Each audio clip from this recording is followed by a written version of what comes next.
चुनाव आयोग को जरूर का घेराव जरूर किया जाएगा, सड़क पे किया जाएगा, संसद में आवाज उठाई जाएगी, लेकिन चुनाव आयोग पर हम सवाल करते रहेंगे जब तक चुनाव आयोग निष्पक्ष चुनाव नहीं कराता, जब तक चुनाव आयोग में कुछ बदलाव नहीं होते। मुझे लगता है कि हम इस जो वोटर अधिकार यात्रा हमने जो निकाली थी उस यात्रा में हम जीत गए थे, लेकिन सबसे बड़ी चूक यहाँ पर हो गई कि हमने इलेक्शन कमीशन में बदलाव को लेकर के कोई बड़ा प्रोटेस्ट नहीं किया। हमने जनता को तो ये बता दिया कि आपकी वोट चोरी हो रही है, लेकिन इलेक्शन कमीशन वोट चोरी कैसे ना होने दे उस पर हमने थोड़ा ध्यान नहीं दिया। मुझे लगता है आगे से पार्टी को, जनता को, नेताओं को इस पर ध्यान देने की जरूरत है। आप मानती है बिहार में गड़बड़ हुई है? बिल्कुल गड़बड़ हुई है, ये तो सरेआम खुलेआम है। जब राहुल गांधी जी प्रेस कॉन्फ्रेंस करके आपको प्रूफ दे सकते हैं, एक एक व्यक्ति के नाम के साथ साथ, एक एक व्यक्ति के आईडी के साथ आपको बता सकते हैं कि किस किस का वोट काटा गया, किस किस को के 5-5, 6-6 वोट। ब्राजील की मॉडल बुला करके भारत में ये वोट डलवा देते हैं, यहाँ से दिल्ली से बस भर भर के ले जाते हैं बिहार के अंदर।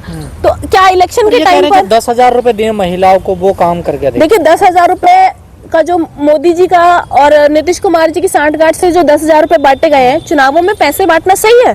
और ये पता होने के बाद भी कि 10,000 रुपए महिलाओं को बांटे गए हैं, क्या ये 10,000 रुपए पूरी जिंदगी महिलाओं के काम आएगी? नहीं आएगी। अगर उस 10,000 को लेकर के किसी महिला ने बिहार के अंदर मोदी जी और नीतीश कुमार को वोट दिया है तो आने वाले समय में उनके बच्चों का भविष्य शून्य है। और मुझे लगता है कि 10,000 का वाकई ही पैसे काम कर गए, क्योंकि कहते ना लोगों को तुरंत पैसे चाहिए, तो महिलाओं को 10,000 रुपए मिले, उन्होंने सोचा चलो 10,000 महागठबंधन को नकार दिया बिहार की जनता ने, क्योंकि आप भी बिहार से ही आती हैं। देखिए महागठबंधन को बिहार की जनता ने अगर नकारा होता तो वोटर अधिकार यात्रा की भीड़ हो, चाहे राहुल गांधी जी की रैली हो, चाहे तेजस्वी यादव जी की रैली हो, उन रैलियों में वो चीजें दिखती नहीं। अरे वोट प्रतिशत ज्यादा है और वोट इतने कम आ रहे हैं, क्यों? क्योंकि वोट चोरी की है इन्होंने। और आप ये देखिए एक नई चीज, 1-1 लाख, मतलब 6-7 कैंडिडेट इनके ऐसे हैं जो 1-1 लाख वोटों से जीते हुए हैं। तो 1 लाख का आंकड़ा भी फिट है क्या इलेक्शन कमीशन में? ये भी बहुत बड़ा सवाल अपने आप में है। जनता को समझा नहीं पाया महागठबंधन। देखिए जनता को समझ में सारी चीजें आई, महागठबंधन समझा भी पाया, यात्राएं निकली, लोगों को समझ में भी आया कि वोट चोरी है, पर लोग क्या करें जब इलेक्शन कमीशन ही निष्पक्ष नहीं है, जब वोट तो लोग देकर आ रहे हैं इंडिया गठबंधन को, अब जहाँ वो एनडीए में रहा है तो इसमें इलेक्शन कमीशन का दोष है ना, जनता का क्या दोष है? बिल्कुल ईवीएम में गड़बड़ी है। अगर मोदी जी कह रहे हैं कि ईवीएम में गड़बड़ी नहीं है, विपक्ष झूठे आरोप लगाता है, मोदी जी बार बार ये बयान देते रहते हैं, तो एक बार बैलेट पेपर से चुनाव करा लीजिए, क्योंकि राहुल गांधी जी जब भी आरोप लगाते रहे कि ईवीएम में गड़बड़ी, वो प्रूफ देते हुए आ रहे हैं, और बिहार चुनाव का भी प्रूफ आपके सामने थोड़ी देर में रख दिया जाएगा। लेकिन राहुल गांधी ईवीएम के खिलाफ कोई यात्रा क्यों नहीं निकाल रहे हैं? जिस तरह से 2 यात्राएं करी गई हैं, ईवीएम मुद्दा नहीं रहा है। देखिए ईवीएम मुद्दा रहा है। वोटर अधिकार यात्रा जो निकाली गई थी वो इसलिए निकाली गई थी कि आपके वोटों का हनन हो रहा है एसआईआर के नाम पर हो, चाहे वो ईवीएम हैक करके हो, चाहे वो दलितों पिछड़ों का वोट काट करके हो, चाहे बाहर से लोगों को बुला करके हो। लोकतंत्र का सबसे बड़ा अधिकार है वोट देना, और उसका हनन जब होता है तो वोटर अधिकार यात्रा निकाली जाती है।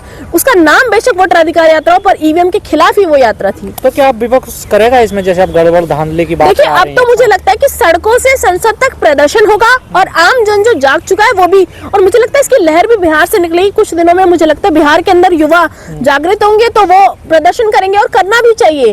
अपने वोट के लिए हमें लड़ना चाहिए, एक एक वोट कीमती होता है। जैसे वैसे इतने वोटों का हनन करके ये लोग सत्ता की कुर्सी पर बैठ रहे हैं, तो यात्राएं निकालनी चाहिए, प्रदर्शन करने चाहिए, और सरकार से इलेक्शन कमीशन से सवाल पूछने चाहिए। लेकिन जब आप लोग ऐसी बातें करते हैं तो भाजपा के लोग कहते हैं कि ये जो है भड़काने का काम कर रहे हैं युवाओं को। देखिए भड़काने का काम तो टीवी चैनल डिबेट पे बैठ के इन्होंने कितना किया, बिहार चुनाव की बात हो या वैसे हो, जब भी टीवी डिबेट पे बैठते हैं भड़काने का काम ये लोग करते हैं। दलित पिछड़ों आदिवासियों के क्या हालात इन्होंने कर दिए देश के अंदर, ये हमने देखा है। एक विशेष समुदाय के, एक विशेष धर्म के लोगों को टारगेट करते हैं ये लोग। तो ये जो कहते हैं विपक्ष इस तरीके की चीजों को करता है।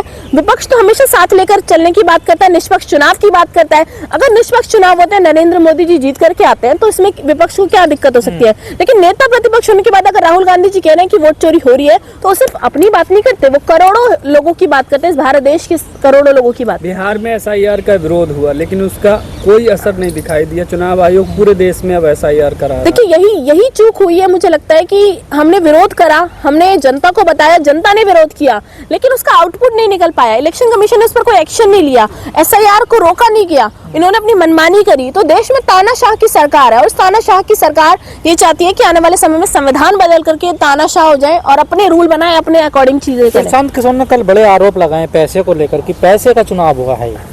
देखिए, प्रशांत किशोर जी हो चाहे कोई भी हो, चुनावों के अंदर भारतीय जनता पार्टी ने दिल्ली में पैसे बांटे, बिहार में पैसे बांटे, जैसे चुनाव पास आते हैं इनकी सरकार है, खूब पैसा है, हमारे टैक्स का खूब सारा पैसा है, उसे देकर दूसरे राज्यों में वोट लेते हैं, फिर हमारे टैक्स के पैसे से दूसरे राज्यों में वोट लेते हैं।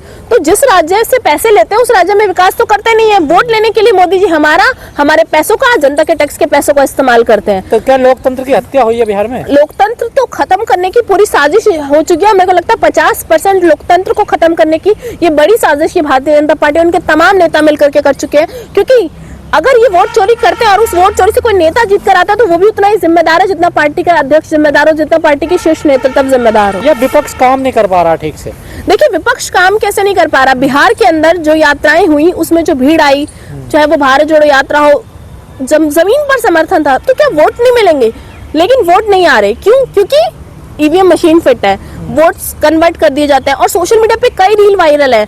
आप, मुझे याद है कि एक पत्रकार ने स्टिंग ऑपरेशन किया था एसआईआर के नाम पर, कैसे धांधली करने वाले हैं उस पर कार्रवाई कर दी जाए। तो या तो आप सच बोलिए और सच बोलेंगे तो कार्रवाई हो जाएगी, कार्रवाई के लिए तैयार रहिए, या तो फिर आप झूठ को एक्सेप्ट करिए और घरों में बैठे रहिए। तो जनता के ऊपर है। बीजेपी ये कह रही है, जो विपक्ष आरोप लगा रहा है, ये हारने की बौखलाहट है इन लोगों की। देखिए, हार गए तो अब ये इस तरह के आरोप लगा रहे हैं। देखिए, बिहार में हारने का कोई मतलब ही नहीं था, क्योंकि ना तो नीतीश कुमार जी कितनी साल सरकार देख चुके हैं, कोई मतलब है, और बिहार की जनता कभी भी भारतीय जनता पार्टी को एक्सेप्ट नहीं करती, क्योंकि बिहार की जनता बहुत समझदार है। वहां से राजनीति की शुरुआत होती है। लेकिन बिहार जीत गए ये लोग, इतने बहुमत से जीत गए जितनी इनको खुद भी उम्मीद नहीं थी। तो इन्होंने ईवीएम मशीन को हैक किया, क्योंकि ये जानते थे कि इस बार बिहार का चुनाव हाथ से जा रहा है। अगर बिहार चला गया तो आने वाले समय में यूपी भी हाथ से जाएगा, इसलिए इन्होंने बिहार चुनाव को लूटा। आने वाले समय में और भी चुनावों को आनंद सिंह की तो बात ठीक होगी ना, उन्होंने कहा 25-30 में महागठबंधन सिमट जाएगा। देखिए, उन्हीं की बात सच हो गई। देखिए, वही तो बात है ना, प्रिडिक्शन इतनी एक्यूरेट हो जाती है इनकी कि अगर भारतीय जनता पार्टी के नेता कोई डेटा दे दें कि ये इतने पे सिमट जाएगा, ये आंकड़े हमारे आ रहे हैं, चाहे चाणक्य जी बोल दें, जिनको अमित शाह जी कहते हैं, तो इनके आंकड़े इतने सटीक बैठ जाते हैं। तो ये हैरानी की बात है कि ऐसा ईवीएम फिट किया जाता है कि जो आंकड़े इनको पता होता है पहले से किसके कितने आने वाले हैं, वही आंकड़े महागठबंधन से तो गलती हुई ना। देखिए, टिकट को लेकर आमने सामने भी कई जगह सीट पर खड़े करने पड़े। देखिए, महागठबंधन ने सीट सर्वे करके दिए थे और मुझे नहीं लगता कि सीट्स की वजह से ये रिजल्ट आए हैं। रिजल्ट में बहुत बड़ा उलटफेर है और ये सिर्फ और सिर्फ भारतीय जनता पार्टी की वोट चोरी की वजह से है। फूट पड़ी है, इसको कैसे देख रही हैं आप? क्या कोई, देखिए, ये तो उनका निजी मामला है, परिवार के अंदर क्या है, कौन सही है कौन गलत, इस पर कोई टिप्पणी नहीं करेंगे। लेकिन मुझे ये लगता है कि बिहार का चुनाव, इतना बड़ा चुनाव हारने के बाद इस पर डिस्कशन तो होना था और मतभेद मनभेद परिवार में चलते रहते हैं। लेकिन मुझे लगता है जनता को उससे ज्यादा जरूरी है वोट चोरी पर ध्यान देने की। महागठबंधन को आपको लगता है समीक्षा करनी चाहिए अपनी चीजों की? देखिए, कर रहा है महागठबंधन। कांग्रेस ने तो बैठक बुलाई है, वो इस पर देख रहा है कि कैसे चुनाव हारे हैं, क्या रीजन रहे हैं। लेकिन सबसे पहली बात है कि जब वोट चोरी हो रही है, जब हमें पता ही है चुनाव से पहले, जिसे पता है कि हम निष्पक्ष चुनाव को नहीं कर रहे हैं, उसमें वोट नहीं आएंगे तो क्या फायदा। ओवैसी साहब 6 सीट मांग रहे थे। देखिए, ओवैसी जी के बारे में तो इतना ही कहूंगी, आ गए थे वोट काटने, प्रशांत किशोर जी भी आए थे वोट काटने, काफी फर्क भी पड़ा है उससे, लेकिन इतना मेजर फर्क नहीं पड़ता। ये सब वोट चोरी की वजह से हुआ है, लेकिन ओवैसी ने वोट काटे और प्रशांत किशोर जी ने काफी वोट का नुकसान जो है महागठबंधन को किया। लेकिन पूरे देश भर के मुसलमान ओवैसी को सुनते हैं। आपको नहीं लगता है कि अगर भाजपा को हराना है तो ओवैसी हो या फिर मायावती हो? देखिए, अगर देश भर के मुसलमान पाएंगे, देखिए देश भर के मुसलमान अगर ओवैसी जी को सुनते होते तो उनकी पूरी देश में पार्टी खड़ी होती। लेकिन मुझे लगता है जो लोग ओवैसी जी को सुनते हैं उनको ये देखना चाहिए कि वो बिहार के अंदर जाकर के चुनाव लड़ते हैं, उनके क्षेत्र में जाकर के तो कोई चुनाव नहीं लड़ता। लेकिन वो आए थे ना, उनका बढ़ रहा है प्रभाव, जनाधार बढ़ रहा है। देखिए, नेता है, जनाधार बढ़ेगा, लेकिन आप वोट काटने गए थे क्योंकि पता था उनको उनकी सरकार तो बनने जा नहीं रही थी बिहार में, तो क्या करने गए थे बिहार में चुनाव लड़के? वोट काटने गए थे। बिहार चुनाव के दौरान एक यात्रा भी निकाली गई, सनातन हिंदू एकता यात्रा, क्या उसका भी प्रभाव कुछ पड़ा? देखिए, मुझे नहीं लगता कि इस यात्रा को कोई प्रभाव पड़ा है, क्योंकि सनातनी पहले से जागा हुआ है, उन्हें क्या किसको वोट देना है। लेकिन ये जो यात्राएं निकाली जाती है कि लोगों को प्रभावित करने के लिए निकाली जाती है, गुमराह करने के लिए निकाली जाती है, लेकिन जनता अब समझ चुकी है। तो ये फैक्टर मुझे नहीं लगता वहाँ बिहार के अंदर काम करा है। नहीं करा काम आपको लगता है? मुझे नहीं लगता कि सनातन के नाम पर लोगों ने वहाँ पर वोट दिए हैं। मेरे को लगता है कि सीधी धांधली है चुनावों में, क्योंकि बिहार के अंदर धर्म का फैक्टर मुझे नहीं लगता इतना ज्यादा काम करेगा, जिसको लेकर बीजेपी मैदान में आई थी कि धर्म की रक्षा हम करेंगे। बिहार के लोग पहले से ही सशक्त हैं, उन्हें पता है कि कैसे ये धर्म के नाम पर पूरे देश में राजनीति कर रहे हैं। तो बिहार की जनता ने वोट तो गठबंधन को दिया, लेकिन वोट एनडीए में कैसे चला गया ये जांच का विषय है और इस पर ध्यान देने की जरूरत है। सब हिंदू राष्ट्र की मांग कर रहे हैं धीरेन्द्र शास्त्री, कैसे देखती हैं आप इस मुद्दे को? देखिए, अगर धीरेन्द्र शास्त्री जी कहते हैं कि कई मुस्लिम कंट्रीज है और अगर भारत हिंदू राष्ट्र बनना चाहिए, तो मुझे ये लगता है कि धर्म की इज्जत, सारे धर्मों की इज्जत भारत के अंदर होनी चाहिए। हिंदू राष्ट्र शब्द पे नहीं जाऊंगी मैं, पर मैं ये कहना चाहती हूँ कि आज अगर दलितों का मन है कि वो बाबा साहब भीमराव अम्बेडकर को भगवान मानते तो हम भी बाबा साहब भीमराव अम्बेडकर का, लेकिन भगवान नहीं मानते। हमारे लिए सर्वोपरि पहले भगवान है। तो अगर वो भगवान, उनकी चॉइस है कि वो अम्बेडकर जी को भगवान मानते हैं, मुसलमानों की चॉइस है वो अल्लाह को मानते हैं, तो हमारी चॉइस है हम ईश्वर को मानते हैं। तो भारत के अंदर मुझे लगता है कि क्योंकि ये एक ऐसा देश है जो मुस्लिम कंट्री नहीं है, धर्मनिरपेक्ष भारत है, तो इसके अंदर अगर कोई हमारे ईश्वर को कुछ कहता है तो उस पर कार्रवाई होनी चाहिए।